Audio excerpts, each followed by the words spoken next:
सूरज की पहली किरण ये है एक गौरव भूमि जहां हर जानवर आजादी से अपना जीवन जीते हैं। इस फिल्म में आपको अपनापन, प्यार, धोखा और बलिदान हर एक चीज देखने को मिलेगी, क्योंकि ये कहानी है एक शेर की जो इस पावन धरती का राजा है, जिसका नाम मुफासा है, जिसके नाम में ही राजा है। आज मुफासा के पुत्र का अभिषेक है, एक बंदर जो वर्षों से मुफासा के परिवार का हिस्सा है। ये बच्चा जो अपने पिता के बाद अगला सम्राट बनेगा, जिसका नाम सिम्बा है। बंदर सिम्बा को सभी जानवरों को ये बताता है कि ये है हमारा नया सम्राट। और दूसरी तरफ था मुफासा का मुंह बोला भाई, जिसका नाम स्कार था, जो हमेशा से राजा बनना चाहता है, जिसमें छल था। स्कार के पास मुफासा आता है और कहता है, स्कार, तुम सिम्बा के अभिषेक में क्यों नहीं आए? स्कार कहता है, मुझे याद नहीं था, वरना मैं जरूर आता महाराज। मुफासा कहता है, मुझे कभी धोखा मत देना स्कार, क्योंकि तुमसे एक छोटी उम्मीद है। वैसे भी मेरे बाद मेरा बेटा सिम्बा राजा बनेगा। स्कार कहता है, भला मैं आपको धोखा क्यों दूंगा? वैसे भी आपको धोखा देना मौत से खेलना है। बंदर इसी पेड़ पर रहता है, वह एक धूल उड़ाता है जिससे सिम्बा का चेहरा बन जाता है। जानवरों में सबसे ज्यादा खुशी किसी और को नहीं बल्कि इसी बंदर को थी। ये एक प्यार था। अब सिम्बा को दिखाया जाता है, जो अभी नादान है। सिम्बा अपने पिता को जगाता है, क्योंकि मुफासा ने कहा था कि वह सिम्बा को घुमाने लेकर जाएगा। मुफासा सिम्बा को पहाड़ की ऊंचाई पर लेकर जाता है और बताता है, देखो बेटा, जहाँ तक सूरज की किरण है वहाँ तक ये मेरा साम्राज्य है। एक दिन ऐसा भी आएगा जिस दिन सूरज की तरह मेरी जिंदगी भी डूब जाएगी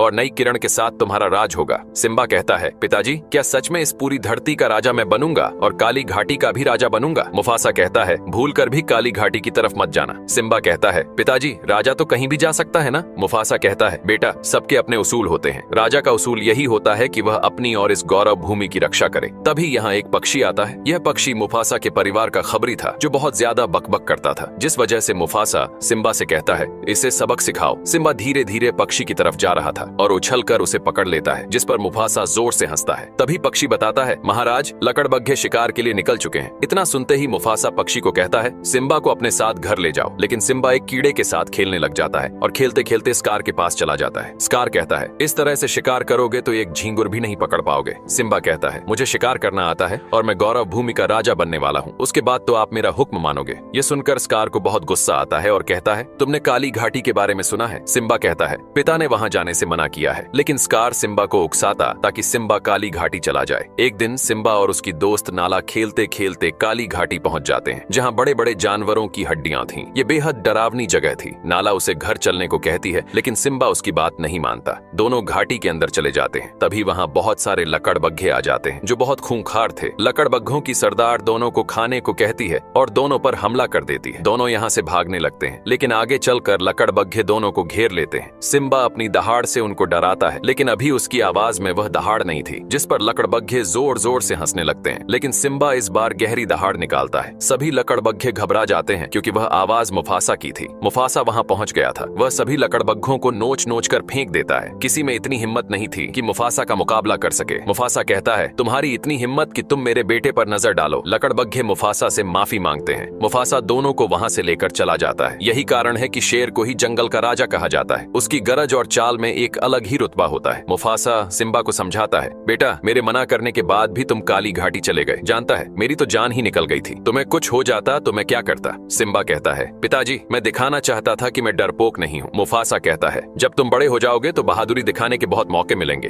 अब स्कार को दिखाया जाता है, जो लकड़बग्घों के पास दोस्ती करने आया था और सभी से कहता है, तुम लोग उन दोनों का शिकार नहीं कर पाए, लानत है। लकड़बग्घे कहते हैं, तो तेरा ही शिकार करके अपना पेट भर लेते हैं। स्कार कहता है, मैं तुमको जीवन भर की दावत देने आया हूँ और तुम मेरा शिकार करके क्या करोगे? लकड़बग्घे कहते हैं, जब तक मुफासा जिंदा है हम यह सोच भी नहीं सकते। स्कार कहता है, क्यों ना मुफासा का ही शिकार करें? सोचो, जब मुफासा नहीं रहेगा तो हम पूरी गौरव भूमि पर राज करेंगे और मैं तुम सबका राजा बनूंगा। यह बात सुनकर अब लकड़बग्घे तैयार हो जाते हैं। एक भाई ने अपने ही भाई को मारने की योजना बनाई। अगले दिन स्कार सिम्बा को एक पहाड़ी पर लेकर आता है और बताता है, इस जगह पर सभी शेर अपनी दहाड़ लगाने आते हैं, जो दहाड़ पहाड़ों से टकराकर गूंजती है। इतना बोलकर स्कार वहां से चला जाता है। तभी सिम्बा एक कीड़े को देखता है, जिसे एक गिरगिट अपना भोजन बना लेता है, जिसके बाद सिम्बा को गिरगिट पर बहुत गुस्सा आता है। सिम्बा उस पर जोर से चिल्लाता है। तभी सिम्बा को एक गड़गड़ाहट सुनाई पड़ती है और उसने देखा पहाड़ के ऊपर से जंगल भैंसों का झुंड तेजी से नीचे आ रहा था। सिम्बा यह देखकर घबरा गया और भागने लगा। ये भगदड़ लकड़बग्घों ने करवाई थी। एक दिन अपने ही दूसरों के साथ मिलकर अपना ही गला घोंट देते हैं, जिनकी बुद्धि में लालच घुस जाती है। सिम्बा एक सूखे पेड़ को पकड़कर बैठा था। स्कार भागता हुआ मुफासा के पास आता है और बताता है सिम्बा की जान खतरे में है। इतना सुनते ही मुफासा दौड़ पड़ता है अपने बेटे की तरफ। सिम्बा के पास वही पक्षी आता है और कहता है कसकर पकड़े रहना, महाराज आ रहे हैं। मुफासा वहां पहुंच चुका था। वह चट्टान से नीचे भगदड़ में कूद जाता है। यह था एक पिता का अपने बेटे से प्रेम। सिम्बा अपने पिता को देख लेता है। मुफासा सिम्बा के पास आ गया था, लेकिन भगदड़ से पेड़ टूट जाता है। दोनों भीड़ में गिर जाते हैं और स्कार ऊपर से तमाशा देख रहा था। मुफासा अपने बेटे को उठाकर एक सुरक्षित जगह पर रख देता है, लेकिन फिर से भगदड़ की चपेट में आ जाता है। सिम्बा घबरा गया था, लेकिन मुफासा बहादुर था। वह चट्टान पर चढ़ने लगता है। एक पिता ने अपना कर्तव्य पूरा किया, सिम्बा की जान को बचा लिया, लेकिन ऊपर उसका दुश्मन लालची भाई खड़ा था। मुफासा अपने भाई से मदद मांगता है। बचपन से और जवानी तक स्कार ने मुफासा की जान कई बार बचाई थी, लेकिन इस बार वह अपने भाई के पंजे को दबाकर धक्का मार देता है। सिम्बा अपने पिता को गिरता देख जोर से चिल्लाता है। कुछ देर बाद सब शांत हो गया। सिम्बा अपने पिता को ढूंढता है, उन्हें आवाज लगाता है। तभी सिम्बा के पिता दिखाई देते हैं। वह अपने पिता के पास जाकर उन्हें जगाता है और कहता है पिताजी उठो,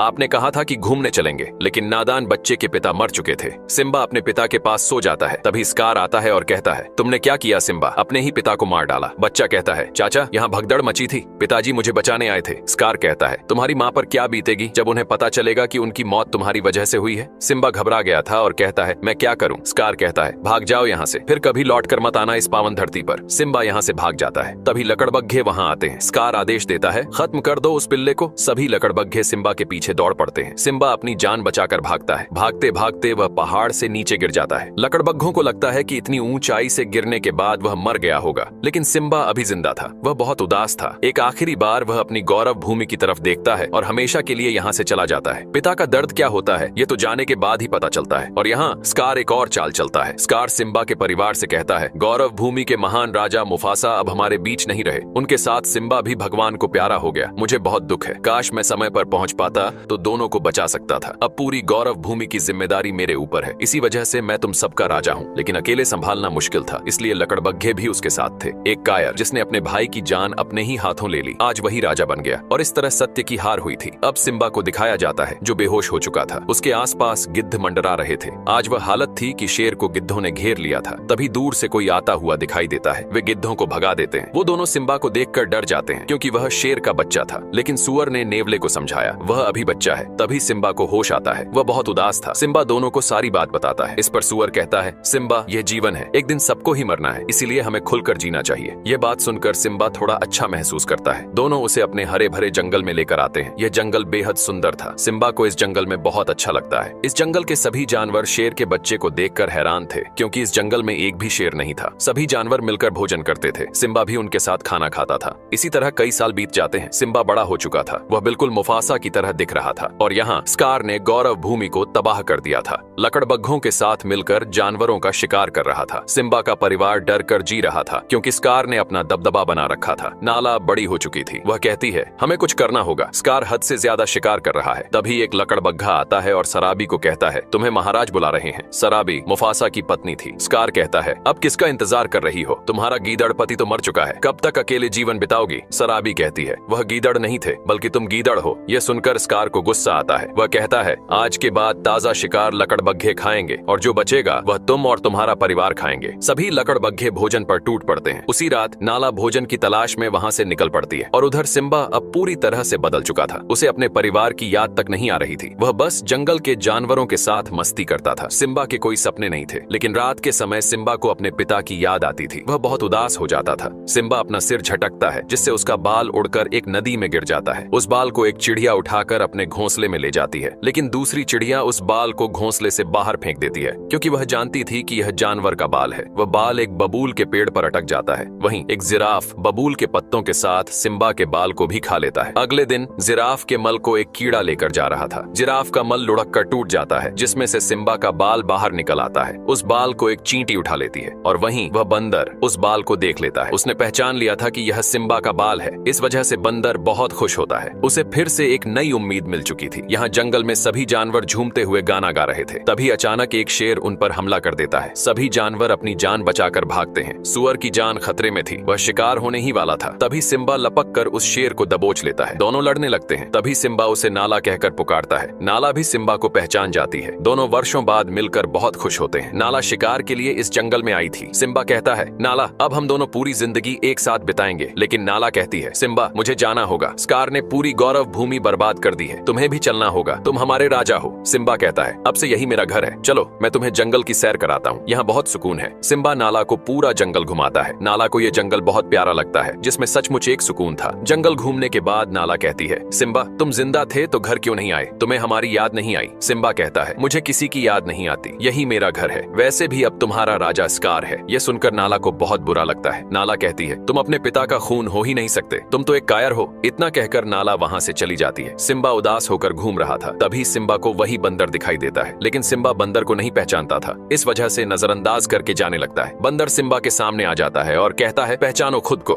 लेकिन सिम्बा जाने लगता है। तभी बंदर कहता है मुफासा के बेटे को मैंने गोद में खिलाया है। ये सुनकर सिम्बा रुक जाता है और कहता है तुम मेरे पिता को कैसे जानते थे? बंदर कहता है मुफासा को मैं बचपन से जानता हूँ, तुम्हारे पिता जिंदा हैं। सिम्बा बंदर के पीछे भागने लगता है, यह जानने के लिए कि उसके पिता जिंदा हैं या नहीं। बंदर सिम्बा को पानी में देखने को कहता है। सिम्बा पानी में अपने चेहरे में अपने पिता मुफासा का चेहरा देखता है। तभी आसमान से एक आवाज आती है, ये मुफासा की आवाज थी। वह कहते हैं राजा का काम अपनी प्रजा और गौरव भूमि की रक्षा करना होता है, न कि कायर की तरह छुपकर जीना। इतना सुनते ही सिम्बा में एक जुनून आता है, वह निकल पड़ता है अपनी गौरव भूमि को बचाने। सिम्बा एक ऊंची दहाड़ लगाता है और निकल पड़ता है अपनी मंजिल की ओर। सिम्बा एक ही पल में एक फौलाद बन चुका था। उसके दोस्त उसे जाते हुए देख रहे थे। हर किसी के अंदर एक शेर होता है, जब वह जाग जाता है तो वह शख्स कुछ भी कर सकता है। रास्ते में उसे नाला मिलती है, दोनों निकल पड़ते हैं, लेकिन जब सिम्बा अपनी गौरव भूमि देखता है तो हैरान हो जाता है। पूरी गौरव भूमि तबाह हो चुकी थी। नाला कहती है अब क्या करोगे? सिम्बा कहता है वही करूंगा जो एक राजा करता है, अपनी भूमि की रक्षा करूंगा और अपने पिता का सपना पूरा करूंगा। सिम्बा के दोनों दोस्त भी यहाँ आ चुके थे। सिम्बा दोनों को वहाँ से वापस जाने को कहता है, लेकिन सुअर कहता है हम भी इस लड़ाई में तुम्हारे साथ लड़ेंगे। तभी सिम्बा ने देखा कि सामने लकड़बग्घे बैठे थे। सिम्बा अपने दोस्तों से उनका ध्यान भटकाने को कहता है। नेवला उनका ध्यान भटकाता है, जिससे लकड़बग्घे दोनों के पीछे पड़ जाते हैं। सिम्बा और नाला दूसरे रास्ते से निकल पड़ते हैं और बंदर भी अपना वह हथियार उठाता है जिसे उसने वर्षों पहले मुफासा के मरने के बाद छोड़ दिया था। बंदर भी लड़ाई में सिम्बा के साथ था और स्कार सराबी पर अपनी मनमानी कर रहा था। वह कह रहा था तुम मेरी रानी बन जाओ, इतना घमंड ठीक नहीं है, मर चुका है वह डरपोक। सराबी कहती है वह डरपोक नहीं थे, डरपोक तो तुम हो, तुम्हारे अंदर कोई काबिलियत नहीं है। इतना सुनते ही स्कार सराबी से लड़ने लगता है, जिसकी नीयत ही गंदी हो वह राजा क्या बनेगा। तभी दहाड़ते हुए सिम्बा आता है। यह देखकर स्कार डर जाता है, उसे लगता है कि वह मुफासा है। सिम्बा कहता है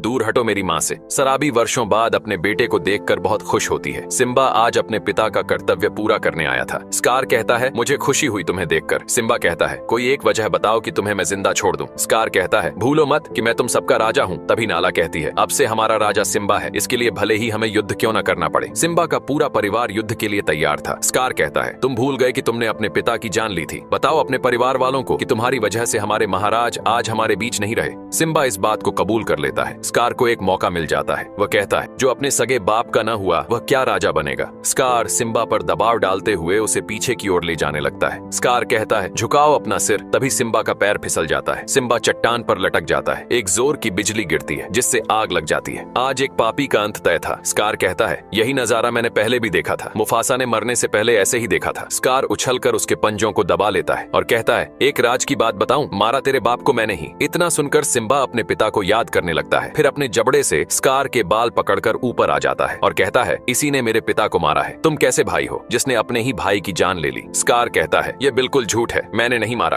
तभी सराबी कहती है अगर तुमने मुफासा को नहीं मारा तो उनकी आंखों में कैसे देखा? स्कार सभी लकड़बग्घों को हमला करने का आदेश देता है। सभी लकड़बग्घे सिम्बा पर टूट पड़ते हैं। सिम्बा सभी को नोच नोच कर फेंक रहा था। नाला अपने परिवार को हमला करने को कहती है। सिम्बा का पूरा परिवार लकड़बग्घों पर टूट पड़ता है। यह था एक भीषण युद्ध जो सत्य और असत्य के बीच हो रहा था। सिम्बा के दोस्तों को लकड़बग्घों ने घेर लिया था। हमेशा से सुअर लकड़बग्घों से डरता आया था, लेकिन आज वह मुकाबला करने के लिए तैयार था। सुअर सभी लकड़बग्घों को दौड़ा दौड़ा कर मार रहा था। हर किसी के अंदर एक शेर छुपा होता है और समय आने पर वह दिख भी जाता है। यहाँ नाला का सामना लकड़बग्घों की सरदार से होता है, लेकिन नाला अब बड़ी हो चुकी थी। दोनों भिड़ जाते हैं और नाला लकड़बग्घों की सरदार को मार गिराती है। वह पक्षी भी उछल उछल कर मार रहा था। बंदर भी अपने हथियार लेकर मैदान में उतर जाता है। सभी को भगा भगा कर मार रहा था। सभी लकड़बग्घे मैदान छोड़कर भाग रहे थे। यहाँ बूढ़ा शेर मैदान में अकेला खड़ा था। उस पर तरस आ रहा था क्योंकि उसे अब भगवान भी नहीं बचा सकते थे। तभी सिम्बा ने देखा कि स्कार वहाँ से भाग रहा था। सिम्बा उसके पीछे जाता है और एक पहाड़ी पर उसे घेर लेता है। स्कार के पास भागने का कोई रास्ता नहीं था। सिम्बा उसके सामने खड़ा था। स्कार कहता है, मुझे माफ कर दो सिम्बा, ये सब उन लकड़बग्घों ने मुझसे करवाया था, मैं मजबूर था। लकड़बग्घे स्कार की बातें सुन रहे थे। सिम्बा कहता है, कितना झूठ बोलोगे चाचा, कभी तो सच बोल दिया करो। स्कार कहता है, सिम्बा तुम अपने चाचा को मारोगे? सिम्बा कहता है, मैं तुम्हारी तरह नहीं हूँ। ये सुनकर स्कार खुश हो जाता है और कहता है, बताओ महाराज, मैं आपके लिए क्या कर सकता हूँ? सिम्बा कहता है, चले जाओ यहाँ से, फिर कभी लौट कर मत आना। स्कार वहाँ से जाने लगता है। तभी धोखे से वह सिम्बा पर हमला कर देता है। बुरे इंसान को कितनी भी अच्छाई की राह दिखाओ, लेकिन वह बुराई की राह पर ही चलता है। स्कार को एक नई जिंदगी मिली थी, लेकिन उसकी जिंदगी में केवल मौत लिखी थी। स्कार पहाड़ से नीचे गिर जाता है। सिम्बा को अभी भी अपने चाचा के मरने का दुख था, लेकिन स्कार बच गया था। तभी उसके सामने लकड़बग्घे आते हैं। स्कार कहता है, चिंता मत करो, हम फिर से अपना साम्राज्य खड़ा करेंगे। लकड़बग्घे कहते हैं, तू तो एक नंबर का कायर है स्कार, हमने तेरा साथ दिया और तूने हमें ही गलत ठहराया। स्कार चाहकर भी खुद को नहीं बचा सकता था। दूसरा लकड़बग्घा कहता है, तूने ही कहा था स्कार कि लकड़बग्घों का पेट अंधा कुआं होता है। इतना बोलकर सभी लकड़बग्घे स्कार पर टूट पड़ते हैं। इस तरह एक बुराई का अंत हुआ। हमेशा की तरह इस बार भी सत्य की ही जीत हुई। सिम्बा अपने परिवार वालों से मिलता है और उस बंदर से भी जिसने सिम्बा को हिम्मत दी थी। आज बरसात के साथ सभी पाप धुल गए थे।